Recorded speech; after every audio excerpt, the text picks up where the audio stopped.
Hey guys, today we're stepping into that oddly familiar headspace. You're standing in the snack aisle, frozen, staring at three nearly identical granola bars like you're about to defuse a bomb. Or maybe you're hovering over the send button on a three-word email, rewriting it for the fourth time. You know it's small. You know it doesn't matter. And yet, your brain spins like it's making a life or death call. So before we go deeper into today's topic, take a moment to like the video and subscribe, but only if you genuinely enjoy what I do here. Now, let's peel back the curtain on why your mind treats tiny decisions like epic showdowns. It starts with something called decision fatigue.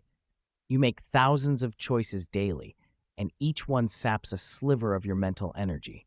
From what to wear to how you phrase sounds good in a Slack reply, every choice tugs at your cognitive resources. So by the time you get to chicken salad or tuna, your brain is running on fumes. That low mental battery doesn't scream, just pick one. It panics. It starts overprocessing. You replay past mistakes. You imagine future consequences that'll never happen. And that's how a 2-minute errand turns into 20. But it's not just exhaustion, it's also your brain's wiring. Deep down, your mind doesn't always distinguish between big and small decisions. To your primal brain, any choice could be a threat. This comes from a concept called loss aversion, which means you hate losing more than you enjoy winning. Even if it's just the wrong toothpaste flavor, your brain interprets it as a tiny loss and reacts accordingly. You overanalyze not because you care too much, but because your brain is trying to keep you safe. Over time, this safety programming becomes a reflex. Imagine you're choosing between two phone cases. One is sleek but slippery. The other is bulkier but feels more secure. You're flipping your phone in your hands, imagining it falling in slow motion, screen first. In reality, both work fine. But suddenly, your brain is conjuring a whole movie where you drop your phone while crossing a busy street and it shatters while a guy on a scooter runs it over. The stakes escalate, and the longer you hesitate, the more it feels like a life or death decision. There's also choice overload, a psychological effect where too many options actually make you less satisfied, not more. It's why endless scrolling on Netflix often leads to watching nothing at all. When you're flooded with micro differences, low carb versus keto friendly, sea salt versus Himalayan, you become stuck in comparison mode. The more choices you see, the more outcomes you imagine. Each new possibility becomes a fork in the road, and you start trying to walk all of them in your head at once. Let's zoom in on an everyday example. Texting someone, thanks, or thanks, or thanks. You pause, retype, delete the emoji, add it back. What are you really afraid of here? It's not the word itself, it's the reaction. Will they think you're too formal, too eager, distant? These aren't just language tweaks. Your brain treats them like social survival tactics. It's not about gratitude anymore. It's about managing perception. Which brings us to the illusion of control. When you overthink small choices, part of it is an unconscious attempt to control outcomes in a chaotic world. If you pick the perfect route, maybe you'll avoid traffic and bad luck. If you pick the right book to read, maybe you'll finally feel motivated. The micro-choice becomes symbolic, a stand-in for control, order, and certainty. And if you pick wrong, that illusion shatters, and your brain hates that even more than picking the wrong snack. Here's a secret. Your brain often overthinks because it cares too much about your imagined future self. You want to avoid regret. You want to be efficient. You want to optimize. But in doing so, you sometimes paralyze yourself. It's a tug of war between logic and fear, between the conscious, this doesn't matter, and the subconscious, but what if it does? So the next time you're stuck choosing between two near-identical pens at the store, remember, your brain isn't broken. It's just trying really, really hard to protect you from even the tiniest discomforts. It's flooding you with scenarios so you don't feel foolish later, even if it means torturing you now. But here's where it gets sneakier. Once you get past the cognitive overload and that survival mode wiring, there's something deeper underneath, something more personal. Overthinking tiny decisions isn't just about your brain glitching out. It's also about who you think you are and who you want to be. Because when you're picking between two mugs or re-editing a 3-word Instagram caption, you're not just choosing a thing, you're curating an identity. That mug says, chill minimalist. That caption says, effortlessly funny. The decision, as small as it seems, becomes a reflection of your values, and suddenly it feels heavier, riskier, a missed opportunity to express yourself correctly. This is where perfectionism slides in, wearing a friendly smile. You want the best choice, the one that feels the most you, the one that somehow captures the moment, your mood, your message, your whole vibe, in one tap. That's a lot to ask from a mug or a salad dressing, but perfectionism doesn't care.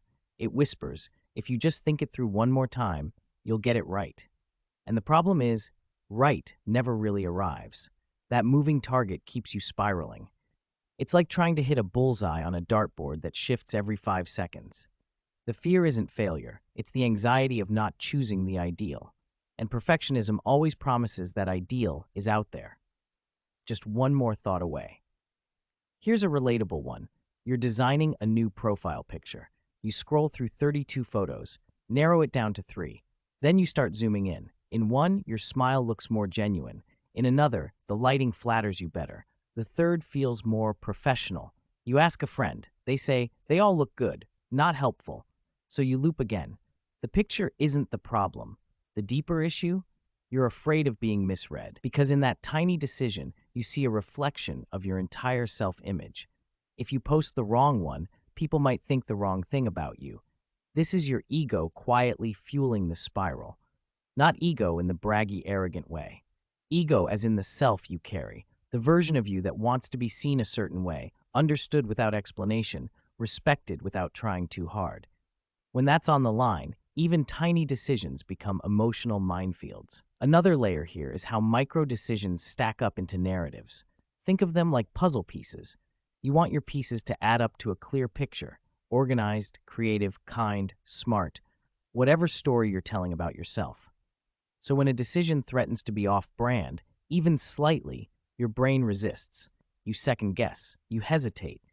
Because now it's not about picking lunch, it's about being consistent with who you believe you are. And if you've ever caught yourself overthinking whether to reply to a message with sure or totally, you've met that trap. Sure feels chill, but maybe a little cold. Totally feels warm, but maybe too eager. The word becomes a mirror. And you're not just deciding what to say, you're managing your persona in real time. Let's say you're booking a workout class, yoga or spin, both good, both available. But part of you thinks, yoga me is calm, grounded, spiritually aware. Spin class you, driven, energetic, intense. The decision isn't about stretching versus sweating. It's about who you're trying to become today. You delay. Reopen the app. Maybe scroll a bit. You're not lazy. You're navigating an identity microcrisis. Now throw in the internet. Algorithms, aesthetics, optimization. The modern world turns every choice into a performance.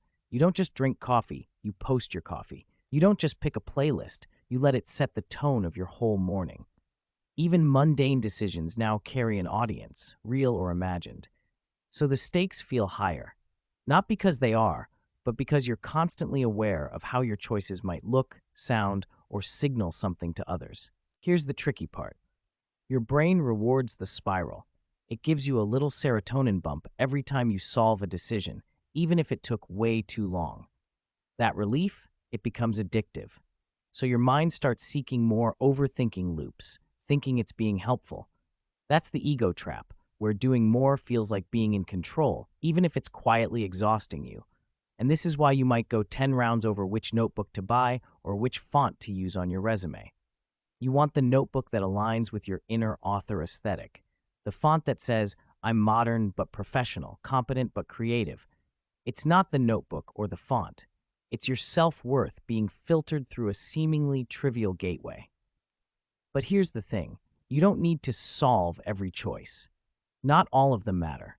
And even when they do, the truth is, you're allowed to change your mind. You're allowed to be imperfect. You're allowed to make decisions that reflect who you are right now, not who you hope to be someday. Let that sink in, because the more you accept that, the quieter the spiral gets. Here's the good news. The fact that you care, that you want to get it right, is actually a sign of self-awareness, not failure. But you don't have to earn your identity through endless mental gymnastics. You don't become wiser by obsessing over which mug to buy, or more authentic by analyzing your emoji choices to death. You grow by trusting that even small, imperfect decisions add up to something whole. Remember what Voltaire said, perfect is the enemy of good. Or as Bruce Lee put it, if you spend too much time thinking about a thing, you'll never get it done.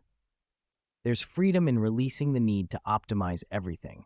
Sometimes just choosing, without ceremony, without fear, is the bravest thing you can do. So go ahead, pick the granola bar, choose the playlist, send the text, then move on and live.